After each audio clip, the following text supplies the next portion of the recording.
이 아침 주시는 말씀은 마가복음 13장 3절에서 8절 말씀입니다.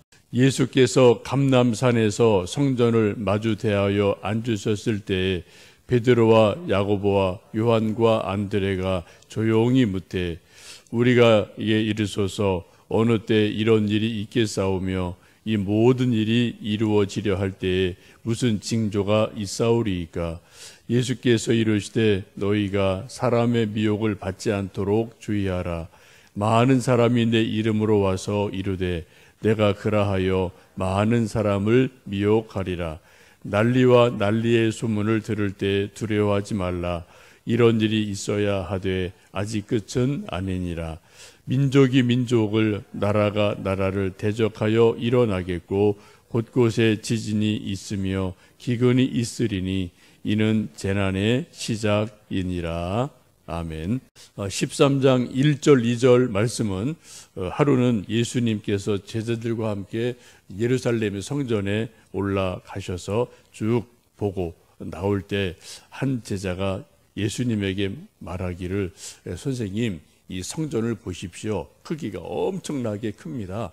대단합니다라고 감탄을 하고 있을 때 예수님 말씀하기를 이 돌들이 돌 위에 하나도 남지 아니하리라 하면서 예루살렘 성전, 헤롯 성전이 무너질 것을 말씀을 하게 됩니다. 그 말씀은 여러분 아시는 것처럼 그대로 이루어져서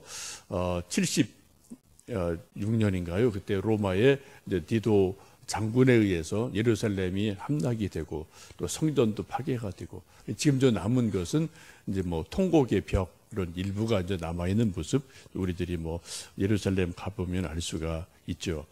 이런 심각한 이야기를 들은 제자들이 조금 시간이 지나서 그 시내를 빠져나와서 좀 이제 감람산으로 올라가셔서 감람산에서 앉아서 조금 이제 산 중턱에 이렇게 맞은편에 있는 예루살렘에 있는 이제 헤롯 성전을 바라보면서 지금 제자들과 예수님이 대화를 나누고 있는 그러한 모습입니다.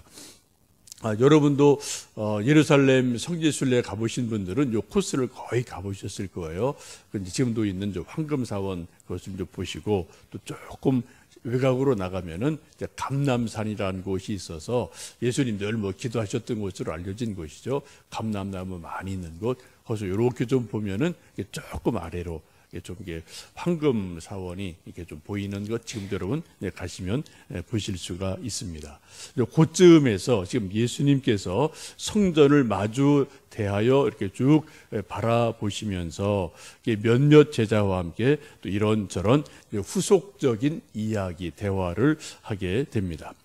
3절 말씀 보시면 예수께서 감람산에서 성전을 마주 대하여 앉으셨을 때 베드로, 야고보, 요한, 안드레 이 네 제자가 조용히 예수님에게 묻습니다. 우리 4절 같이 읽습니다. 우리에게 이르소서 어느 때 이런 일이 있겠사오며 이 모든 일이 이루어지려 할 때에 무슨 징조가 있사오리까. 지금 예수님께서 아주 심각한 말씀한 거를 조금 전에 들었죠. 이 거대한 성전이 예루살렘이 돌 위에 돌 하나도 남지 않고 다 무너질 것이다 라는 파괴, 멸망의 이야기를 듣고 이제 감람산에 올라가서 제자들이 근심이 돼서 정말 궁금해서 예수님에게 네 제자가 조용히 묻습니다. 여기 말씀 보시면 조용히 물었다고 그래요. 여러분 우리도 대화할 때 어떤 심각한 얘기를 할 때는 막 소리 지르지 않고 이렇게 조용하게 그죠? 아주 이렇게 목소리를 낮춰서 다른 사람 들을까봐 조용하게 물을 때가 종종 있습니다. 가벼운 농담, 이런저런 재미난 말은 왁자지껄 막 사람이 많은 데서 할 때가 있지만 정말 심각한 개인의 문제든 이런저런 문제가 있을 때는 조용하게 물어서 이게 뭡니까? 저게 뭡니까? 이거 어떻게 해야 되겠습니까? 라고 우리가 종종 물을 때도 있습니다. 기도도 그렇죠. 우리가 소리를 내서 통성으로 기도할 때도 있지만 어떤 때는 그냥 내 기도하는 거가 다른 사람 들으면 조금 좀 부끄러울 때도 가끔 있으니까 그때는 어때요? 조용하게 예수님만 알아들으시게 조금만 소리를 내든 속으로 기도하든 침묵하든 그럴 때가 종종 우리에게도 있죠. 지금 이 네 제자가 아주 심각한 이야기를 듣고 나서 예수님에게 조용히 여쭙습니다. 예수님, 선생님, 우리에게 일러주세요. 우리에게 가르쳐주세요. 어느 때 이런 일이 있겠습니까? 또 무슨 징조가 있겠습니까? 라고 질문을 합니다. 두 가지 질문하죠. 그런 돌 위에 돌 하나도 남지 않고 예루살렘이 파괴되고 멸망하는 그러한 일이 언제 있겠습니까? 그 징조가 뭡니까? 두 가지를 물어요. 늘 예나 지금이나 우리 사람들은 중요한 일을 이렇게 좀 중요한 일이 다가올 때 두 가지를 늘 묻는 경향이 있죠. 그게 언제입니까? 늘 우리 시간을 물어요. 때를 물어요.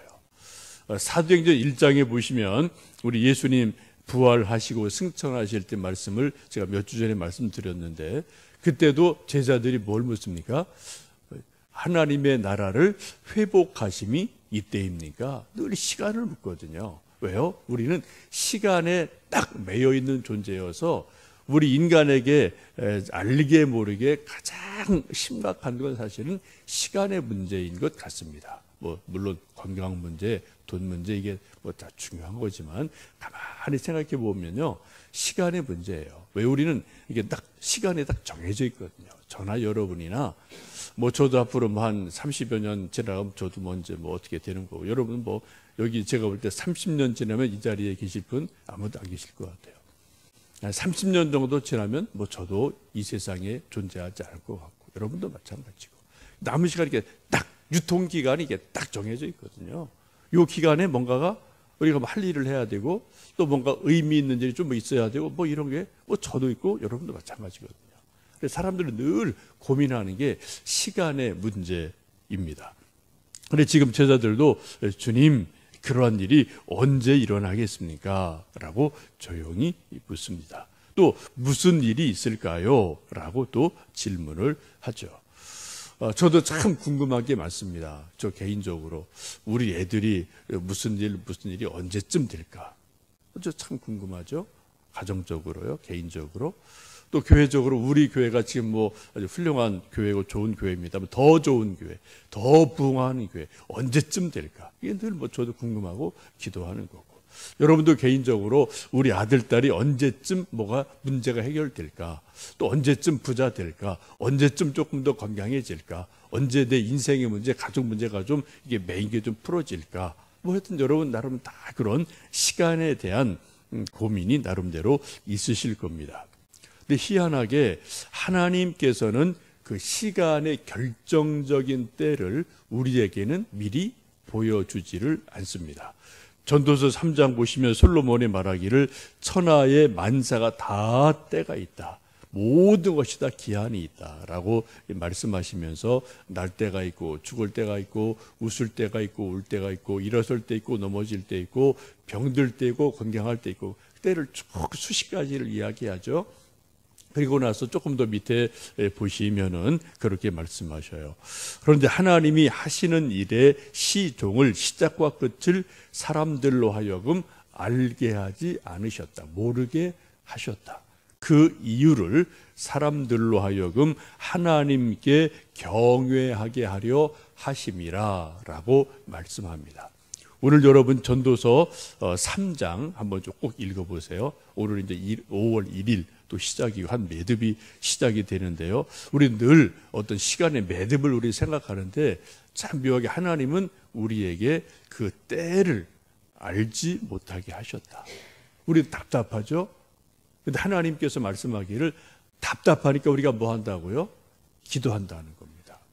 답답하니까 하나님을 바라본다는 겁니다. 우리가 모르니까 하나님 어떻게 할까요? 좀 알려주세요라고 우리가 끊임없이 하나님을 생각하고 하나님을 경외하며 우리가 오히려 모르기 때문에 하나님을 믿게 된다라고 역설적으로 말씀을 하고 계십니다. 이거 보면 참 하나님은 고단수인 거죠. 하나님이 우리 인생에게 그냥 10년치를 다 보여주지 않으시고요. 50년치 다 보여주지 않으신다는 거죠. 절대로 그렇지 않다는 겁니다.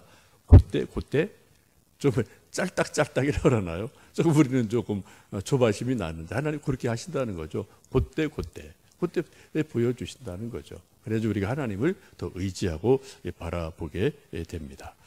만약 우리 인생의 모든 것을 예를 들어서 30세가 되면 이제 성인이 되니까 30세가 되면 하나님께서 인생 만드실 때 앞으로 되어질 인생 죽을 때까지를 다 보여주셨다. 만약 그렇다면 여러분 우리 인생에 어떤 일이 일어날까요? 여러분 아무것도 제가 볼 때는 아무 일도 일어나지 않고요. 맨날 사람들이 시계만 보고 있을 것 같아요. 아이고 1년 지났네. 아이고 이제 35이네. 이제 또 10년 지났네. 매일 사람들이 아무것도 안 하고요. 뭐 한다고 그냥 시계만 보고 해만 보고 아이고 또 한 달 지났네. 1년 지났네. 하나님이 그때 뭐라고 하셨는데 왜 이제 뭐 한 달 기다리면 되네. 맨날 사람이 일은 안 하고요. 공부는 안 하고요. 자기 할 일 안 하고 뭐 한다고요. 그냥 멍하게 시계만 보는 존재가 되지 않을까 싶습니다. 근데 사람은 그렇게 하나님이 그렇게 우리를 만들지 않으셨다는 거죠. 시간을 다 감추어 놓으셔서 우리가 때로는 조바심하고 안달하고 때로는 열심을 내면서 그때그때 스스로 결심하고 일하고 뭐 하도록 만들어 놓으셨고 때가 되면 딱 그때 이제 보여주시는 그러한 일들이 있습니다. 제가 그냥 우연히 텔레비전에서 무료 영화 가끔 볼 때 있어요. 극장 가기는 조금 뭐 시간도 그렇고 뭐 그래서 그냥 가끔 좀 보는데 저는 그냥 뭐 영화 볼 때는 복잡한 거 안 봅니다. 아주 심플한 거 보고요. 그냥 머리 식히는 거니까 그런 걸 주로 봐서 소부극이나 중국 영화나 그런 심플한 걸 주로 보거든요.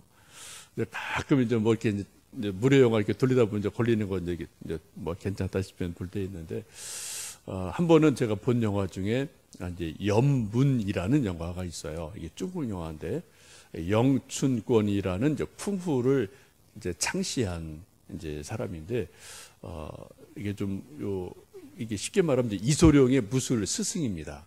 대단한 사람이죠. 홍콩에서 뭐 살고 한 1960년대까지 산 분이고 나름대로 이제 풍후에는 되게 대가로 알려져 있고 뭐 이소룡의 스승이니까 나름대로 뭐 이제 좀 대단한 분이겠죠.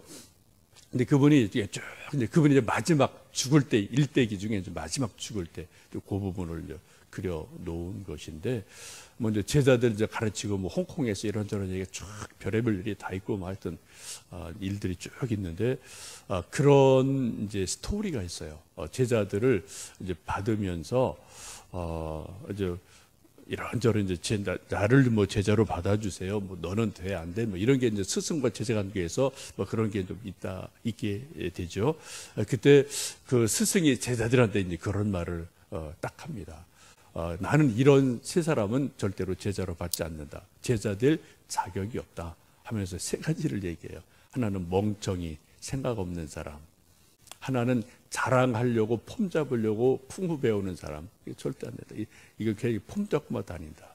세 번째는 결단력 없는 사람. 이런 사람은 내 제자가 될 수 없다. 이거 없으면 나가라.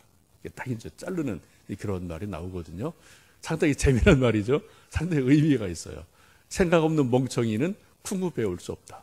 또 쿵구 배우고 괜히 어깨 힘주고 어디 가서는 뭐 힘자랑 하려는 사람이 절대 이거 쿵구 배워서는 안 된다. 사고만 친다. 결단할 때 결단 못하는 사람은 절대로 운동 뭐든지 못한다. 세 가지를 딱 말하고 이거 자신 없으면 나가라. 그래서 이제 뭐 딱 선을 긋는 그런 모습이 나오는데 상당히 나름대로 일리가 있는 것 같아요. 여러분 결단할 때는 딱 결단을 해야 돼요, 그죠? 우리 시간이라는 게 우리가 뭐 내일을 영원히 알 수 없으니까 기도하고 생각하고 오늘은 내가 이 일을 할 때구나. 또 내일은 이거 할 때구나. 뭐가 계획이 되고 생각이 되면 우리가 그 일을 하나씩 하다 보면 하나님께서 어느샌가 뭔가를 우리를 통해 이루시고 일하고 계시면 우리가 알 수가 있죠. 지금 제자들이 그 때를 좀 알려주세요. 또 무슨 징조가 있겠습니까? 라고 말씀하실 때 예수님이 징조에 대해서 아주 포괄적인 말씀을 몇 가지를 해 주십니다. 5절에 보시면 예수께서 이르시되 너희가 사람의 미혹을 받지 않도록 주의하라. 첫 번째가 사람의 미혹 받지 마라. 거짓 선지자에게 속지 마라 라고 말씀합니다. 마태복음 24장 보시면은 그때가 되면 어때요? 이곳 저곳에서 자칭 그리스도라 하는 자들이 아주 많이 일어난다. 거짓 예수, 거짓 그리스도, 거짓 재림주가 많이 일어난다라고 말씀을 하죠.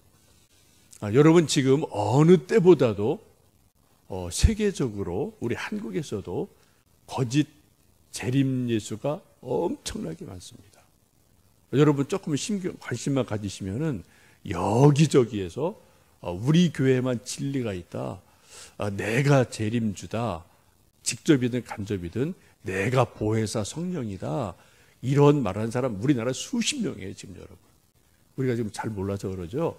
교회 바깥만 조금 나가면 그런 일들이 지금 엄청나게 많거든요. 하여튼 여러분 이단에 대해서 조심하셔야 되고요. 여러분 뭐 이런 거 저런 거 볼 거 없고요. 근데 그 사람들이 뭐 내놓고 딱 그렇게 말을 안 하죠. 교묘하게 이제 말을 하니까 1년, 2년 지나서 이제 빠져들고 보면 이제 그게 보이는 거. 그때는 이제 이미 늦은 때가 많지만 어쨌든 여러분 이단인지 아닌지 분별하는 이건 뭐 절대적인 기준은 내가 재림주다. 내가 재림 예수다. 아니면은 보혜사 성령이다. 라고 말하는 사람은 이건 100% 이건 이단입니다. 그죠? 예수님 오실 때 어떻게 해요? 하나님께서 천사장의 나팔 소리와 함께 다 모든 사람이 보도로 오신다고 사도행전도 말씀하시고 데살로니가도 말씀하시고 뭐 많이 오셨어요. 예수님 오실 때는 공개적으로 오시거든요. 조용히 비밀로 저렇게 안 오시거든요. 하여튼 여러분 그것을 조심하셔야 되는데 이상하게 사람들이 빠져 들어가요. 왜요? 이단에 거기에도 기적이 있습니다. 병 낫습니다. 소위 기도응답이 일어납니다. 현상이 있거든요. 사람들이 막 쏠려 들어가는 그런 일들이 그런 거 있는 것을 기억하시고 하여튼 이단에 대해서 조심하셔서 5절에 있는 것처럼 사람의 미혹을 받지 않으셔야 되겠고요. 6절 그래서 보시면은 많은 사람이 내 이름으로 와서 이르되 내가 그다, 내가 재림주다, 내가 그리스도라고 말해서 많은 사람을 미혹한다라고 말씀하죠. 7절, 8절 같이 읽으시겠습니다. 난리와 난리의 소문을 들을 때 두려워하지 말라. 이런 일이 있어야 하되 아직 끝은 아니니라. 민족이 민족을, 나라가 나라를 대적하여 일어나겠고 곳곳에 지진이 있으며 기근이 있으리니 이는 재난의 시작이니라. 난리 소문, 전쟁 소문이 점점 많아진다. 또 곳곳에 지진, 기근이 있다라고 말씀을 하죠. 난리는 뭐 옛날 지금 뭐 늘 테러 같은 게 있는 거고요. 또 지진, 기근에 대해서 또 여러분도 가끔 우리나라도 더 이상 지진 안전 지대가 아니다라는 것을 좀 보시고 포항에 있는 어떤 이제 또 친구 목사님을 노회 때 잠깐 만났는데 얘기를 들어보니까 포항에 지진이 좀 가끔 일어나고 조금 많이 일어나잖아요. 그래 포항이 조금 약간 민심이 약간 좀 뒤숭숭하긴 한 게 지금도 있는가 봐요. 약간 불안한 게. 그래서 사람들이 포항에서 이제 빠져나간대요. 울산, 부산 이쪽으로. 한때는 포항에 막 사람이 몰리던 도시였는데 포철 있고 뭐 이런 게 있으니까요. 근데 지진이 하도 나니까 사람들이 불안해서 뭐 굳이 여기서 뭐 불안하게 살 필요 있나. 그래서 포항 시민이 좀 빠져나가는 그런 분위기가 있어서 목회하기가 점점점 좀 각박해지는 분위기가 있다. 그런 얘기를 이제 얼마 전에 들은 적이 있습니다. 좀 일리가 있죠, 그죠? 뭐 막 지진 나는데 굳이 뭐 거기서 살 필요 없죠. 뭐 다른 데 가면은 되니까. 하여튼 우리나라도 어쨌든 이게 좀 뭐 지진의 안전지대라고 이제 볼 수 없는 일들이 뭐 여기저기서 일어나고 있습니다. 근데 이 모든 것들이 어떻다고요? 이 모든 것들은 재난의 시작이다. 그게 하나의 사인이다라고 말씀을 합니다. 이제 오늘 5월 1일이 되었고 실록의 계절이 되었습니다. 우리가 아는 것처럼 아주 많은 변화들이 자연에도 있고 여러분 개인에도 있고 우리나라에도 있는데 지금이 어느 때냐, 세 가지 생각하시면 좋겠어요. 하나는 지금 나 개인적으로 정말 깨어 기도할 때다. 정말 깨어서 나를 위해서, 자녀를 위해서 깨어 기도할 때다라는 생각을 하시면 좋겠고, 또 교회적으로 더 사랑할 때, 더 기도할 때, 더 전도할 때, 더 열심 낼 때라고 생각하시면 좋겠고, 특별히 나라 위해서 정말 하나님이 어떻게 우리 나라 민족 안에서 역사하실런지 조심스럽게 기대를 하면서 하나님께서 하실 일들을 기도하는 그런 5월 한 달 되시면 좋겠습니다. 아마 여러분 뉴스 보시지만은 3, 4주 안에 미국, 북한 정상회담을 한다니까 5월 안에 이제 할 가능성이 아주 많죠.